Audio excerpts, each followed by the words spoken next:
जय हिंद दोस्तों। पाकिस्तान और अफगानिस्तान के बीच जो सालों से सीमा पर तनाव चल रहा था, अब वह खुली जंग में बदल चुका है।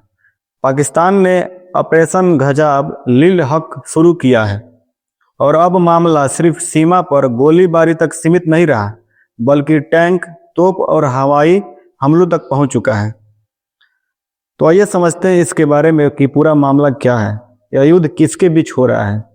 यह सीधा टकराव पाकिस्तान आर्म फोर्सेज और अफगान तालिबान के बीच हो रहा है।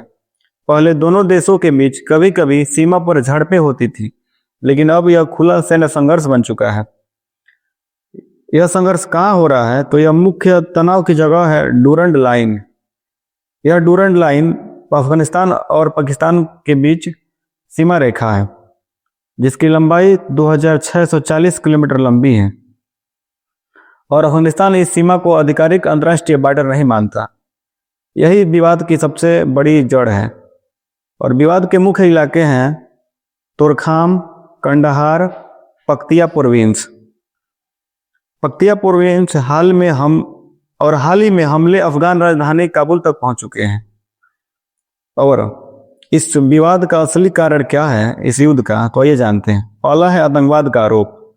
पाकिस्तान का कहना है, जो पाकिस्तान खुद आतंकवादी वाला देश है, लेकिन अब वो खुद कह रहा है कि अफगान तालिबान तहरीक-ए-तालिबान पाकिस्तान टीटीपी को पनाह दे रहा है और यही संगठन पाकिस्तान में हमले करता है।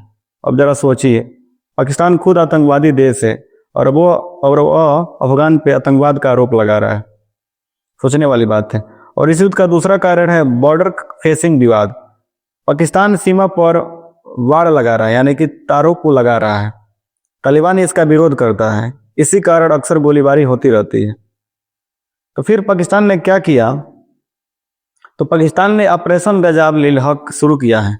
इसके तहत हवाई हमले, भारी तोपखाना, जमीनी सैन्य कार्रवाई की जा रही है। अब यह सिर्फ सीमित झड़प नहीं है, बल्कि खुला सैन्य अभियान बन चुका है। इसका असर क्या होगा आम लोगों पर, उसके बारे में जानते हैं। यूनाइटेड नेशन ने चेतावनी दी है कि आम नागरिक प्रभावित हो रहे हैं, खासकर टोरखम जैसे बॉर्डर ट्रांजिट पॉइंट पर लोग फंसे हुए हैं, व्यापार रुक रहा है, जरूरी सामान की सप्लाई प्रभावित हो सकती है। और दूसरा असर पड़ेगा क्षेत्रीय खतरा पे। यह इलाका इतना संवेदनशील है इसलिए क्योंकि पाकिस्तान परमाणु शक्ति संपन्न देश है। हालात बिगड़े तो वैश्विक चिंता बढ़ेगी और अफगानिस्तान एशिया के बीच में है। यहाँ की अस्थिरता कई देशों तक फैल सकती है। रूस और चीन के आर्थिक और सुरक्षा हित जुड़े हैं, वह इस युद्ध में अप्रत्यक्ष रूप से हिस्सा ले सकते हैं अगर युद्ध लंबा हुआ तो। और यह क्षेत्र पहले से ही उग्रवादी गतिविधियों के लिए जाना जाता रहा है। अगर यह युद्ध लंबा चला तो दिक्कत और बढ़ सकती है और दिक्कत वैश्विक लेवल पर बढ़ेगी। और अब जानते हैं पाकिस्तान के हालात के बारे में। देखिए, पाकिस्तान पहले से ही आर्थिक संकट में है। लंबा युद्ध उसके लिए और मुश्किल खड़ी कर सकता है। तो अंत में हम यही कह सकते हैं कि यह लड़ाई सिर्फ सीमा की नहीं है, यह आतंकवाद, पहचान और राजनीतिक नियंत्रण की लड़ाई है। अगर हालात नहीं सुधरे तो यह पूरे दक्षिण एशिया की स्थिरता को प्रभावित कर सकता है। तो इस युद्ध के बारे में आपकी क्या राय है, कमेंट में दीजिएगा। तब तक के लिए जय हिंद, मिलते हैं नेक्स्ट वीडियो में।